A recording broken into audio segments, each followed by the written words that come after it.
Hello and welcome to part 5 of my jazz musicianship video series. So this one's going to be a little bit different.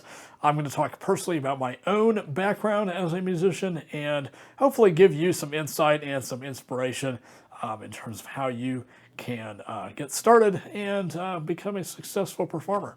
So let's rewind back to when I was probably 2 or 3 years old. I would listen endlessly to Haydn and Mozart and Beethoven sonatas, and I would listen endlessly to Miles Davis records. My family, we had a lot of Miles Davis records. We had a lot of Haydn, Beethoven, and Mozart. And so with Haydn, Beethoven, and Mozart, I would actually transcribe on the piano, and I would pick little parts of it and play them on the piano. That was, I would say, my first exposure to music, and I always knew that I was really deeply passionate about it. But, I didn't always know that in the clearest way. And so, by the time I was 5 or 6, I would be playing simple chord progressions and I would be, playing over them and creating melodies and writing simple songs and things like that. And at that time, I had no idea what improvisation was or even what I was doing, but I knew, that I was, creating something, something, whatever. And oftentimes I hated it. I hated what I was writing. And now that I'm reflecting back on this, it was all improvisation. And so, the simple chord progressions and melodies, I didn't know it at the time, but that was all improvisation. And so I didn't grow up improvising. I did actually grow up improvising. And also at that time, I never had any piano lessons, and I didn't want to. It was just like I wanted to figure it out on my own. I wanted to do everything myself, and I was pretty insistent on no piano lessons because I didn't want anything to sort of get in the way of what I was doing. Now, when I was about 10 years old, my dad and I were driving back, and we stopped at this recording studio, really for no reason. We were just to see what was going on in this recording studio. And it turns out that some of the best musicians, top players, were getting ready for a recording session. And so my dad and I talked to the trombone player, and I mentioned, I was a pianist and whatever. And so I met him, and he said, "Oh, I know actually quite a bit of piano. Can I give you a lesson?" He offered me a lesson. And so the next week, I have a lesson with this trombone player. That's his primary instrument. Also a very good piano player. I still work with him extensively now, not as a student, but I'm his assistant director with his ensemble. So he and I are still really close. But anyway, so he was my very first teacher. And so during my first lesson, although I had no idea at the time, but he was actually teaching me Take the A Train. So that was the first jazz tune that I ever learned, and the first really song that I ever learned from somebody else directly. And so I had no idea what he was teaching me, but yes, it was Take the A Train, and I realized that a couple weeks later.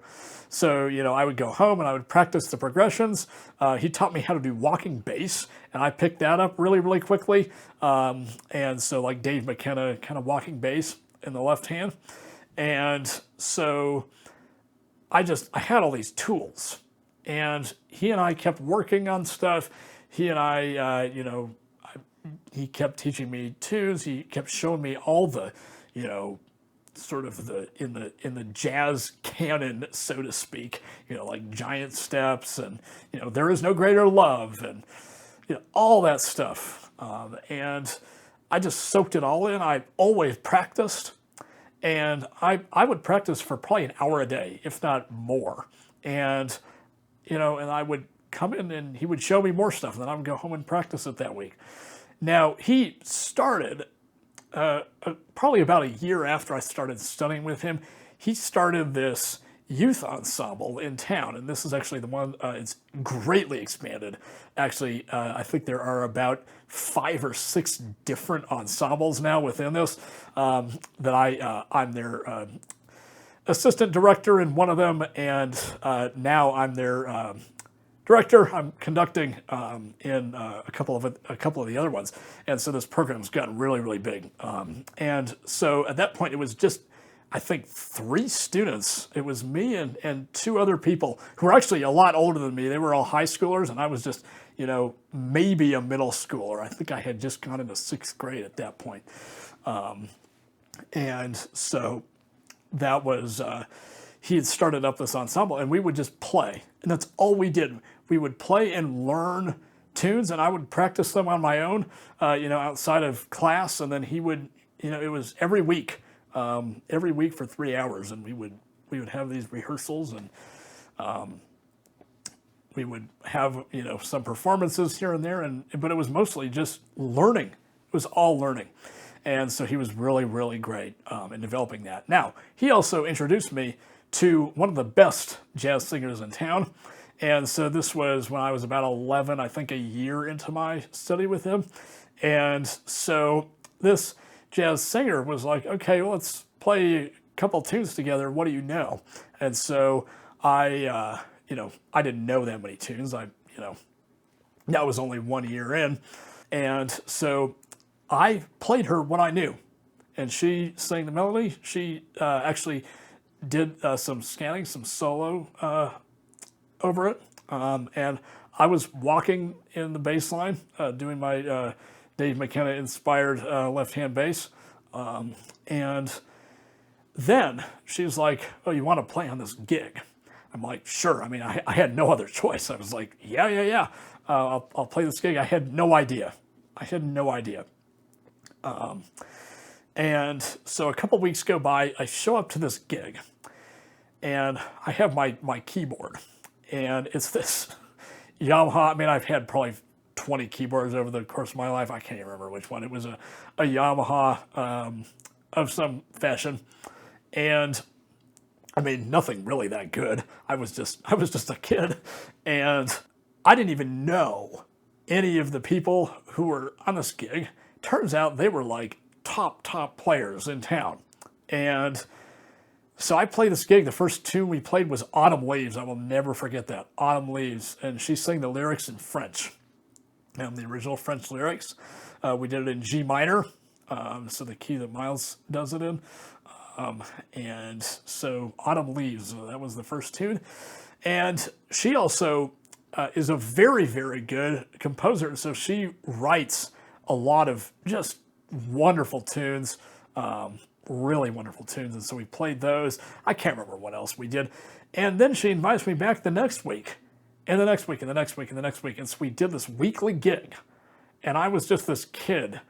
I didn't really know what I was doing. I mean, I had some foundation, but I think she trusted, that I was developing greatly as a musician through this experience, and that I was developing outside of this gig, and then I would continue to improve, and she would notice marked improvement month to month, and so I did this gig. Gosh, I did that for 3 years, and so there were some times where the bassist couldn't make it, and I had to do the walking bass. And I think at that time, especially at first, I couldn't solo while I was doing the walking bass. I couldn't do both. And so I'd have to forfeit my solo. And at that time, I was like, oh, I need to really, really practice soloing while I walk the bass lines. And so then that was like what I put my attention to in my own practice time. And then I was able to do that by, a couple of years, realistically, and then got, continued to develop and solo and, everything. Continue to learn tunes and all of that. And so that was my first performance. And then I, after a while, started studying with guy in the theory department at the university, and so he was really, really great. He taught me how to improvise. He's super influenced by Barry Harris and Tommy Flanagan, and I think he was actually friends with them, if I remember correctly, back in the 1970s. And so he taught me all these soloistic concepts, and so that was really, really wonderful. And so that was probably when I was 13, 14. And I, continued to perform. I was still in this youth ensemble. And by that point, the ensemble had gotten a lot bigger. Still nowhere near what it is now. But it had gotten bigger, and we were doing more performances. And so that was sort of my outlet to practice with, people who most of them were older than me. They were high schoolers, like high school juniors and seniors. But I was usually the youngest in there. And that was what I did. And then fast forward probably through the pandemic, I was still, doing stuff. I was still practicing, creating my own arrangements of things. I'd gotten pretty advanced by that point. And then after the pandemic, I started studying with another teacher who got me through my college auditions, and he was really wonderful. Definitely one of the hardest teachers I've ever had, but just wonderful, just wonderful. He was very insistent about practicing scales, and I had never really done that before. I was like, I was really reluctant at first. I was like, how is this going to serve me, And he was like, just do it. Just practice all your major scales, all your minor scales, all your diminished scales, altered scales. He had me practice all of the scales every day. That was like something that I wrote at the top of each of my assignment papers, all the scales every day, to like remind myself all the scales every day. And so this was probably when I was 16, 17. And so that's what I did. And he had me learn my bebop heads and octaves. So when I was, learning confirmation, and when I was, I knew confirmation by that point, but he had me learn that in octaves. He had me learn everything in octaves. And then he played me a recording of Phineas Newborn Jr., who is renowned for doing these ridiculous runs in octaves. I was like, this is exactly what he's training me to do. And I'm not as good as Phineas, but I can solo in octaves pretty good now. And so that took years and years. 2 years at least of just consistent scales, consistent, work on, overall musicianship, a lot of scales, bebop heads and octaves. And that was something that was totally new to me at that time. And then I got used to it. I did it every week for 3 years. And then I, got my college decisions, got into a lot of different conservatories and colleges in general, and then took my pick, and now I'm going into my third year and studying music and doing a second major in political science, and I really love both those things. I feel like I could talk a lot about political science too, but music is just I'm playing in all the ensembles and choirs and doing accompanying and classical pieces and all that stuff.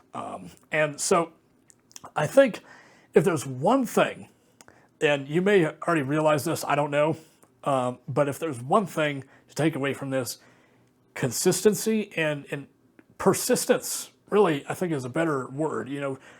Don't stop, because if you stop, then you stop. If you keep going, then you never know where you'll end up. And so I think that's just really good life advice in general, but really just, practice every day. And there will be days, and there are numerous days for me where I'm like, oh, I don't want to practice. I don't want to practice. Oh, this is, no thanks. And sometimes it's okay to do that. But I would say most of the time, when I have those days where it's like, oh, I don't want to practice. Nope, I'm not going to do that. Then I'm like, okay, well, do I want to develop or not? Do I want to practice? I'm working on Tchaikovsky Opus 40 #1 right now. Really, really challenging piece. And it's like, do I want to practice 5 measures of Tchaikovsky? Do I want to have 5 measures of Tchaikovsky learned today? Or do I not want to learn Tchaikovsky anymore? And it's like, I want to learn Tchaikovsky because I want to play it on my recital. And it's like, okay, so I'm going to learn it. And so I think, like, if you have a goal, like, I want to play this Opus 40 #1 on my recital. It's a fantastic piece. I love it. I want to learn it. It's really, really hard. And so it's like, you know, and with classical pieces of this scale, especially, it's like I'm having to write in all the fingerings. #1, writing all the fingerings. I'm having to, you know, do a lot of work on this piece. But it's like if I stop, then I stop and I don't make any progress. It's like I want to make progress on this. So I learned 5 measures of Tchaikovsky a day, and there we go. And there we go. And I do it. And then it's like, okay, now I know more of this piece. And I do the same with jazz too. You know, I learn a tune. You know, I Remember You is one that I was just working on reharmonizing based off Klaus Ogerman's arrangement. Really, really wonderful with Diana Krall. And so I've just been working on that, picking out all the background lines and the strings and the woodwinds and all that stuff, putting that into my own thing. And I, you know, again, if I don't do that, you know, it's something that I want to do, #1. But if I don't do that, then I make no progress. So I think persistence, finding outlets to perform. I think that'll be another video that I put on the list. Is sort of how do you even do this? Like I've described my own background, but what's the best way to do it? I think is an entirely separate video, because if I talk about that, this video is going to be too long. But sort of what are the best ways to approach that? I can definitely talk about that. If you'd like to see that, please leave that in the comments. I will have a video next week on July 8th talking about performance etiquette, and I feel like that's something really, really important to talk about, and sort of ties in a lot with this whole jazz musicianship series. It's not part of that series, it's a separate video, but ties into a lot of this stuff. And so look forward to that video. And that gives me a nice segue to my plans for this channel. So yes, next week I have performance etiquette. That video is already uploaded. It's just sort of simmering on the YouTube studio, and I have it scheduled for July 8th at 9 a.m. Like always, these videos come out Tuesdays and Thursdays, with occasional Fridays at 9 o'clock a.m. And so that video will be out. I will have another video about sort of the best ways to approach free improvisation. That's something that I want to talk about, free improvisation, experimental music.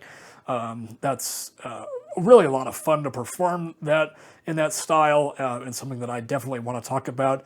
I don't know when that'll be, but definitely something I want to make. And I have, you know, 40 or 50 videos lined up that'll get me through October at this point. I made a whole Excel spreadsheet, you know, with the video and the date, and at this point that gets me through October. So I have a lot of material, and so look forward to all of that. And again, if you have any questions, please leave them in the comments. If you have any criticisms, please leave them in the comments. I'm always looking for feedback on my own things. As you can see, I just took out my set of lavalier mics. This should be better audio now than recording off the internal microphone on the camera. These are really, really nice. Comica is the brand of them. I got them last year for a project, and I just had them sitting around. So it's like, okay, I don't know what to do with them. I'll use them in this video. But any criticisms, leave them in the comments. And share this video, like this video, do all of that. And so that's it for this. So have a good day, and thanks for watching.